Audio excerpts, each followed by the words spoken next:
Welcome once again to Talking Point. I'm Mayor Mike, and my guest today is Stevens Point Area School District Superintendent Craig Gerlach. Craig, welcome. Well, good morning, and thanks for having me, Mayor. So, tell us a little bit about yourself. I think this is the first time you've been on our show. It is.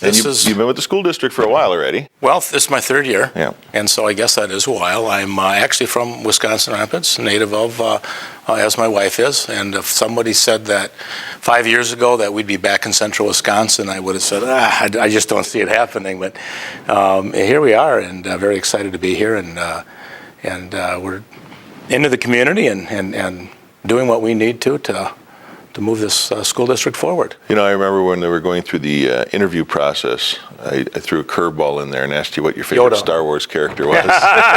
In an interview. I remember that's that. a pretty unconventional interview question. Absolutely, but you know what? This is my fifth superintendency throughout the state, and so I've done this before and interviewed, obviously a number of times as I moved around, but never had that question. Well, that's good. Yeah, part of the reason I do it is to keep people on their toes, I suppose. And the other part is you can tell a lot about a person by the characters that they relate to. Yeah, I'm a trivia guy in Wisconsin, or Stevens Point's the trivia capital of the world, so that kind of plays near and dear to my heart.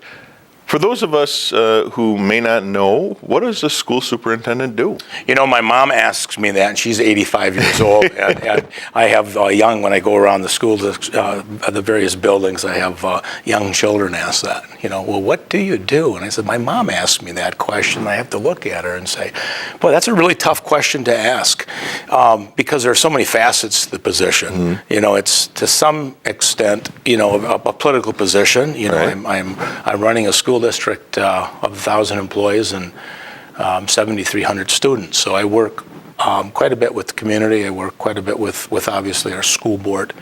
And then our directors. We have 7 directors in the school district that really oversee the operations, whether it be the educational components, technology, human resources, and finance.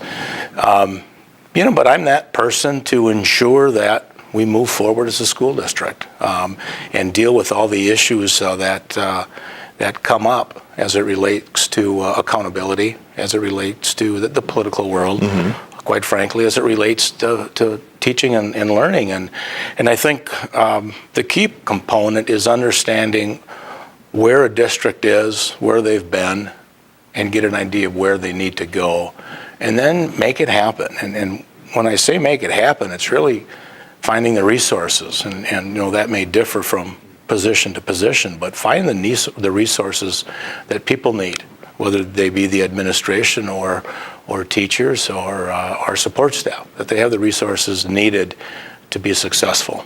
And I tell people that's a big part of my job too. And I know that we've had plenty of partnerships between the school district and the city, but I tell people often that my goal is to get good people in their places and in charge of the things that need to get done, and then get out of their way. Get out of their way.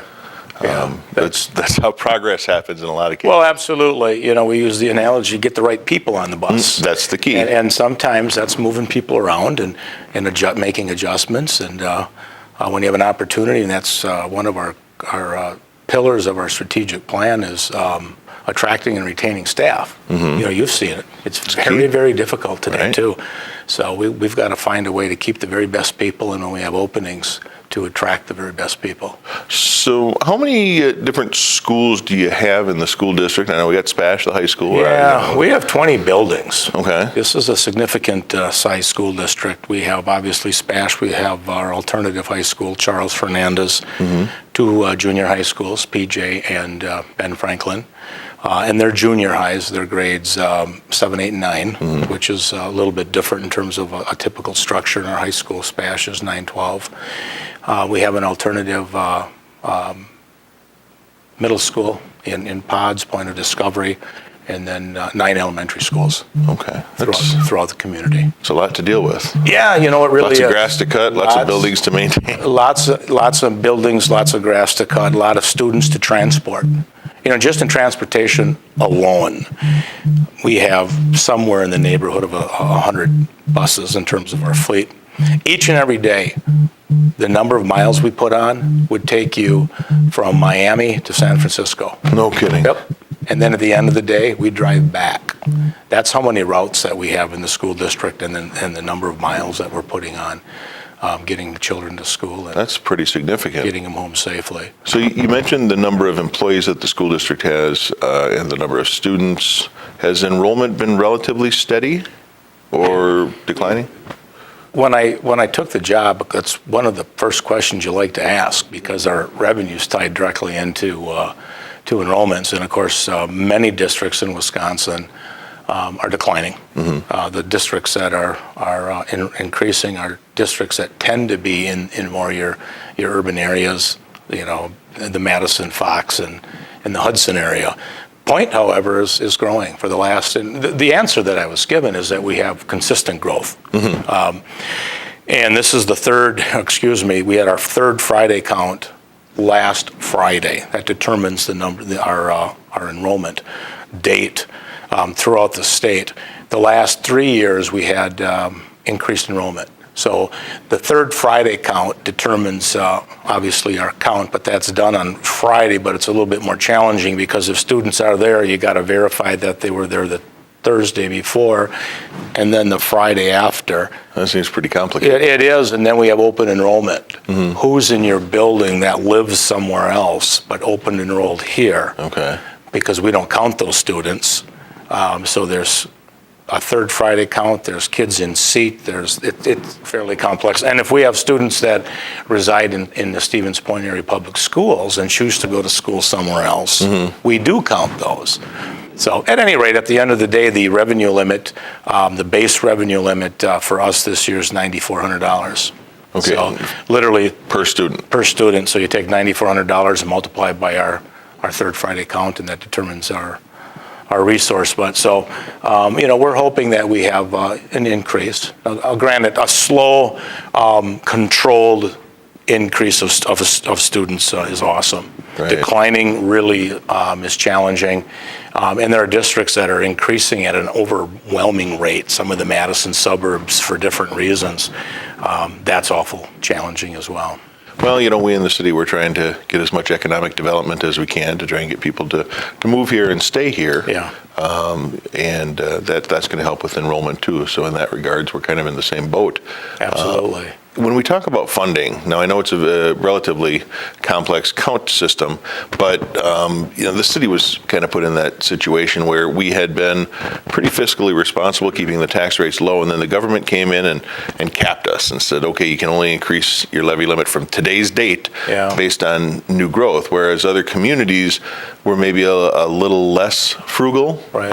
And in the end, they came out a little bit better. How does that work with the school districts? It's very similar. We had revenue limits imposed in 1993 based on 92 spending.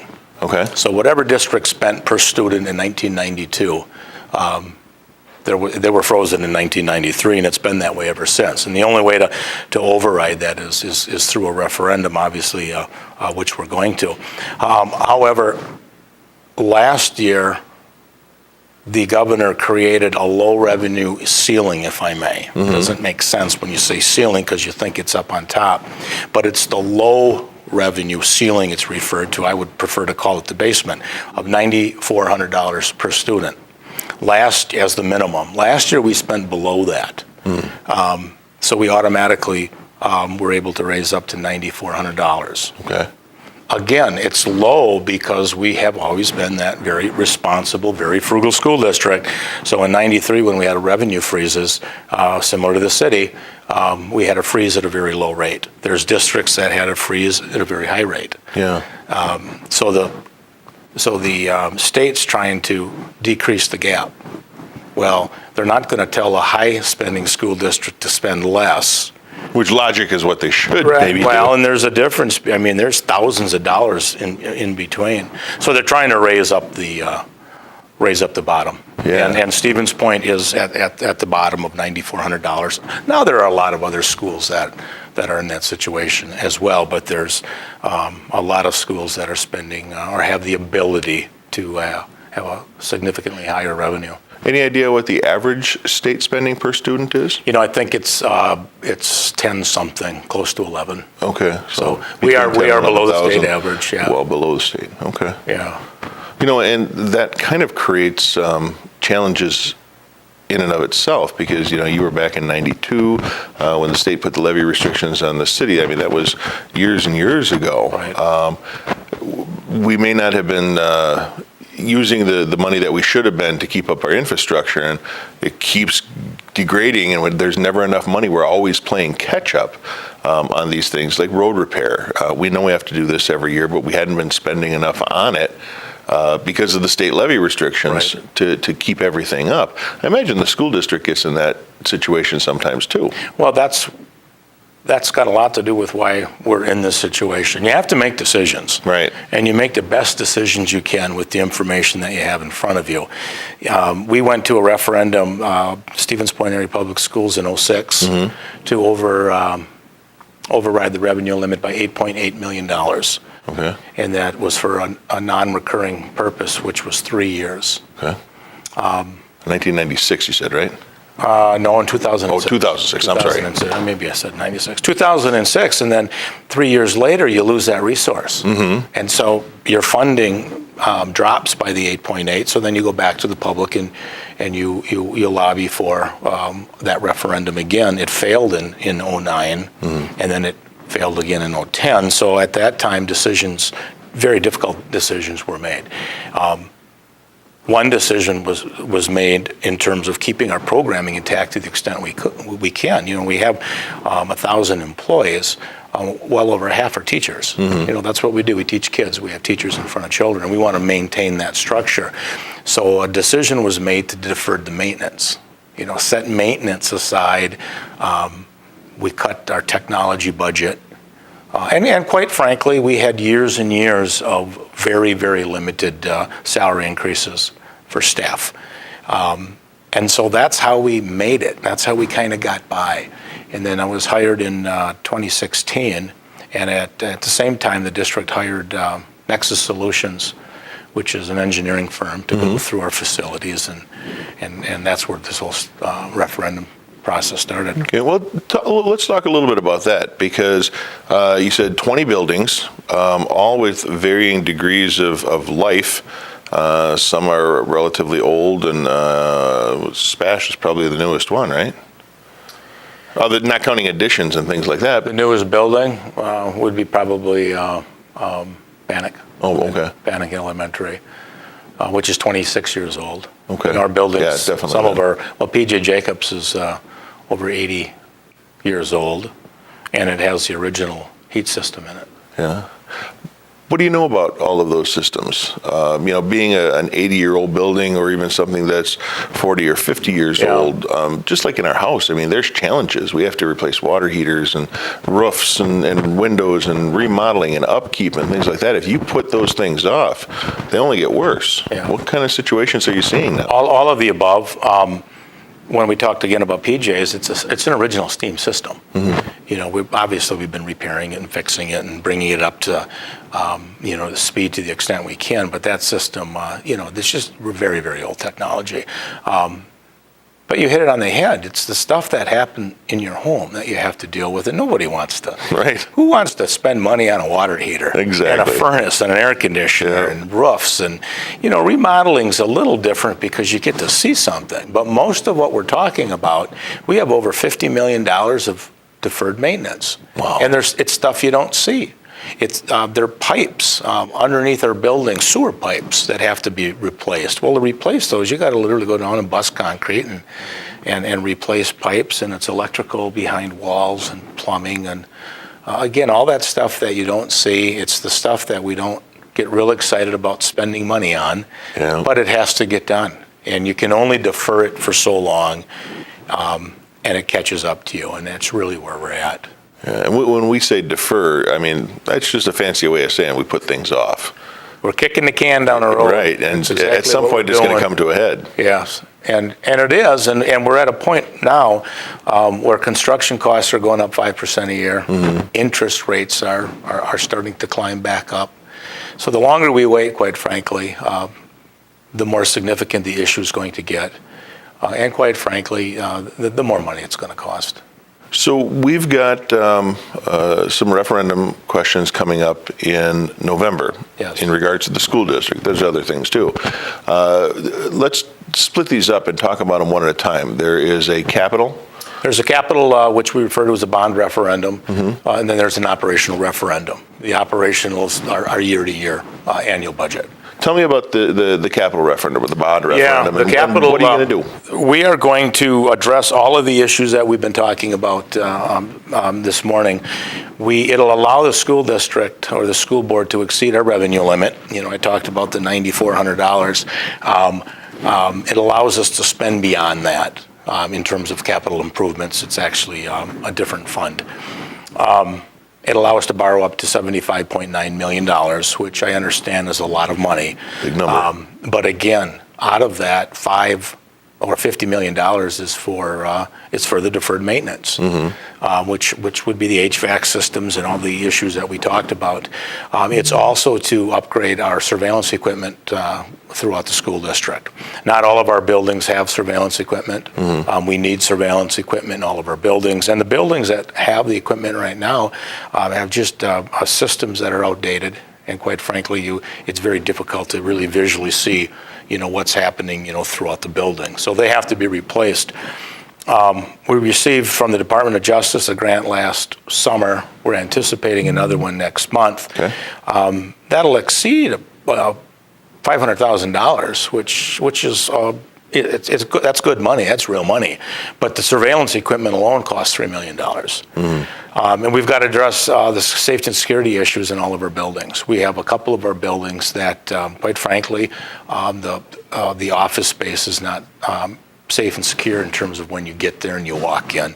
A couple of our buildings, you're allowed to get buzzed in. We all have buzzer systems, but you're able to walk into a building, walk down a hall, take a left or a right before you even get to an office, and you're in a building. Yeah. And we've got to remodel. And that's an unfortunate reality that we have to deal with. Exactly.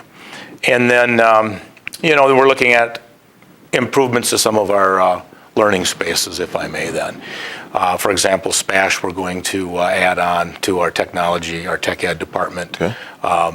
We have right now in central Wisconsin 400 jobs, in technology-related jobs, whether it's coding or information technology, engineering, manufacturing. So there's a real need in terms of workforce development.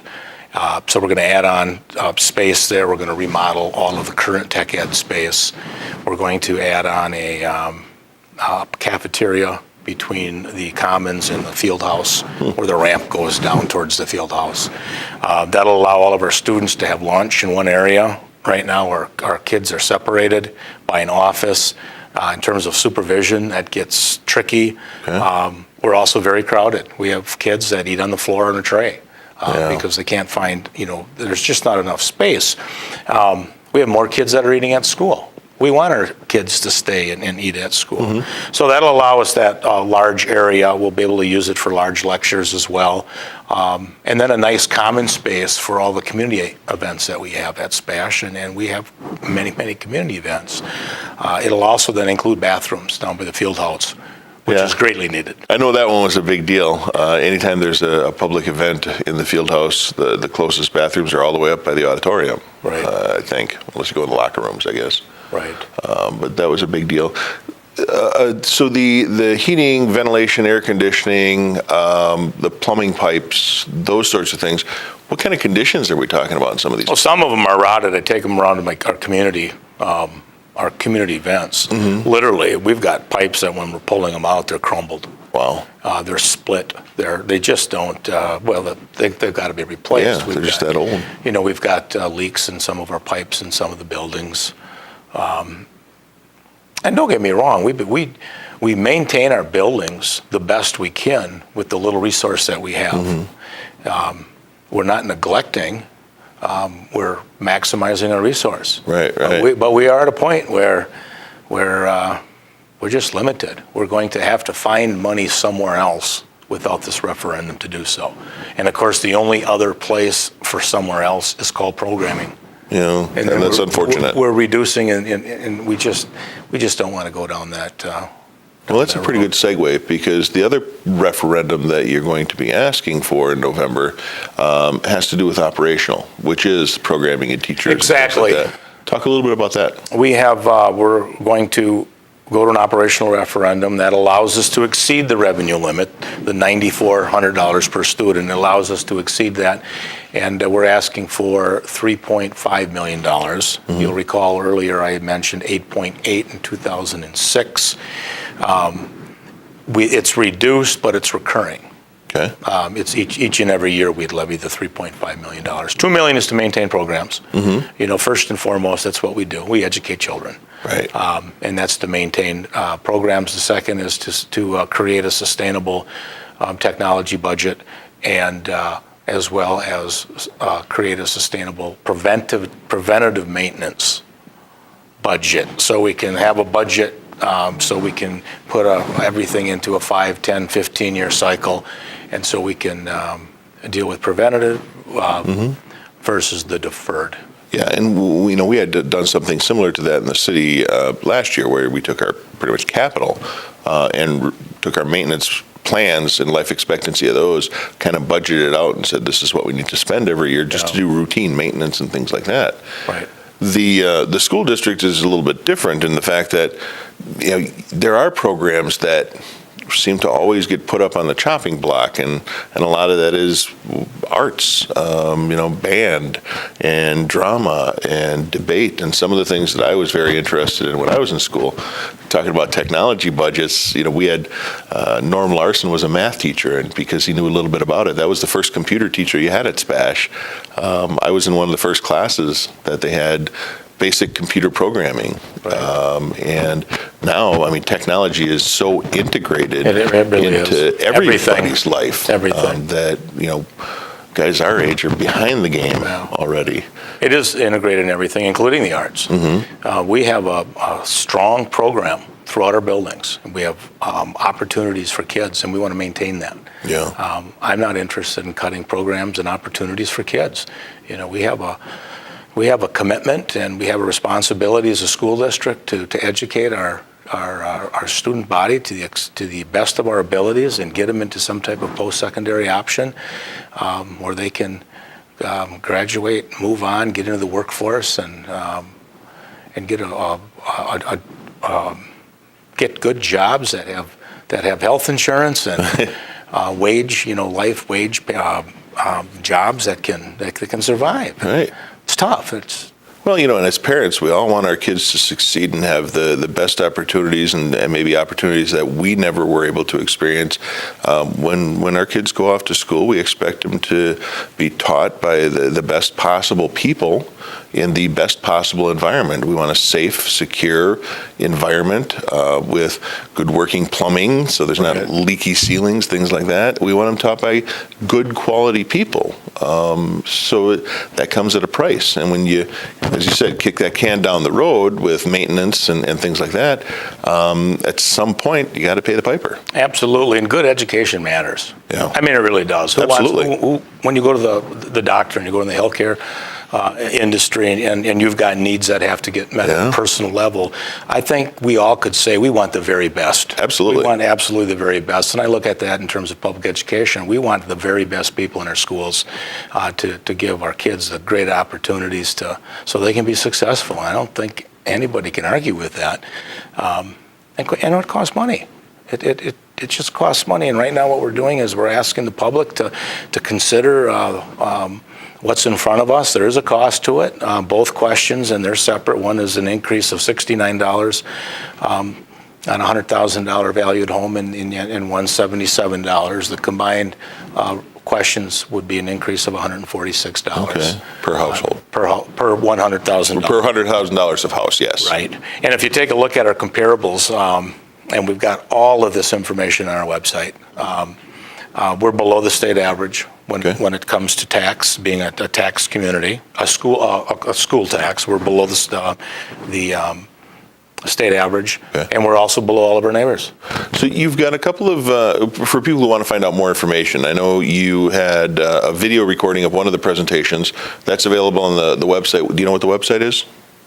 Pointschools.net. Pointschools.net, and they'll have a link right there to Yep. the All video. of our referendum information will be right on the front page. You link in, and it's got all of the information regarding every single of our building. And it's got a floor plan in terms of what may be changed or remodeled, and it's got a list of all of the deferred maintenance that'll be happening per building, and it's got all the tax implication information.